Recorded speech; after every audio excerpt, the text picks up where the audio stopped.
पति कद्र करता तो ये ना होता। पत्नी की दर्द भरी कहानी पार्ट 3।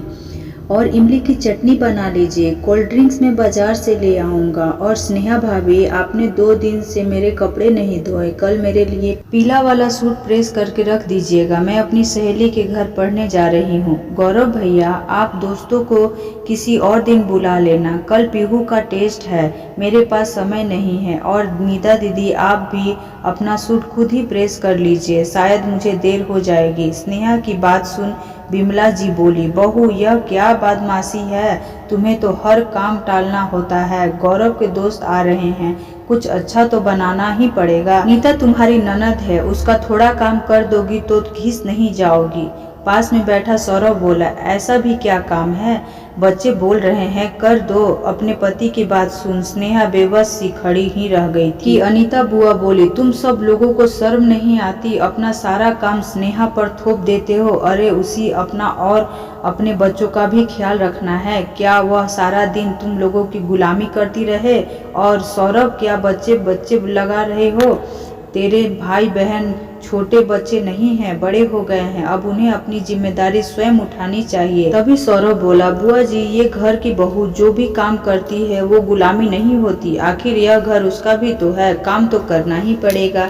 बेटा सौरभ, कहीं न कहीं स्नेहा के ऐसी हालत की जिम्मेदार तुम हो, तुम्हें कभी उससे इज्जत दी ही नहीं, इसीलिए घर वाले भी इसकी कद्र नहीं करते। वैसे भी ससुराल में पति से ही पत्नी की कद्र होती है, पति कद्र करता है तो ये कभी ना होता। अच्छा चलो, आज तुम्हारी एक वहम मिटाती हूँ जो तुम अपनी पत्नी से इतना उम्मीद करते हो मगर कभी अपने भाई बहन और माँ को गलत नहीं समझते। तो लो सुनो, बुआ जी फोन में हुई रिकॉर्डिंग चालू कर देती है।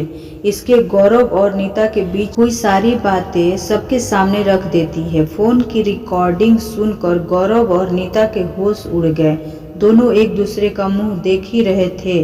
अनीता जी बोली, भाभी आपने अपनी एक बहू से इतनी उम्मीद लगा रखी है कि वह पूरे घर को अपने कंधे पर उठा ले, मगर आप जानती हैं आपका छोटा बेटा और आपकी बेटी कितने उच्च विचार रखते हैं। गौरव बहू लाएगा तो अपने लिए नीता की ससुराल में बटेगी तो रहेगी, वरना अलग हो जाएगी। अब जरा सोचो कौन अच्छा है और कौन बुरा, जो यह तुम्हारे स्नेहा बहू 6 साल से तुम लोगों को सहन कर रही है। अब बताओ ये गलत है या तुम लोग। किसी के पास बोलने को कुछ नहीं था। अब सौरभ को अपनी गलती का एहसास हुआ और वह बोला, मैं ही तुम्हारा गुनहगार हूँ। जब पति होकर मैंने तुम्हें मान सम्मान नहीं दिया तो फिर मेरे छोटे भाई बहन कैसे देंगे।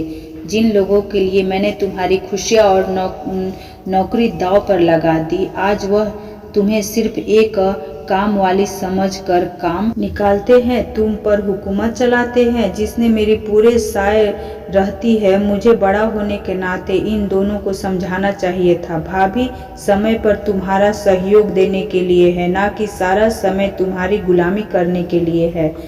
अब से सौरभ और नीता अपना सारा काम खुद करेंगे, साथ में तुम्हारा हाथ बाजार के कामों में बटाएंगे, क्योंकि जल्द ही तुम अपनी नौकरी दोबारा शुरू करोगी। पीहू की देखरेख जिम्मेदारी मेरी और माँ की होगी। स्नेहा अनीता बुआ को मन ही मन आभार प्रकट कर रही थी।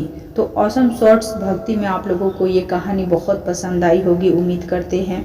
तो प्लीज़ अगर आप हमारे चैनल पर नए हैं तो एक लाइक, आप लोग कहानी पढ़ लेते हैं प्लीज़, लाइक और सब्सक्राइब में पैसे नहीं लगते हैं, तो प्लीज़ हमारे चैनल को सपोर्ट करें। मिलते हैं नई कहानी में नए वीडियो के साथ। धन्यवाद।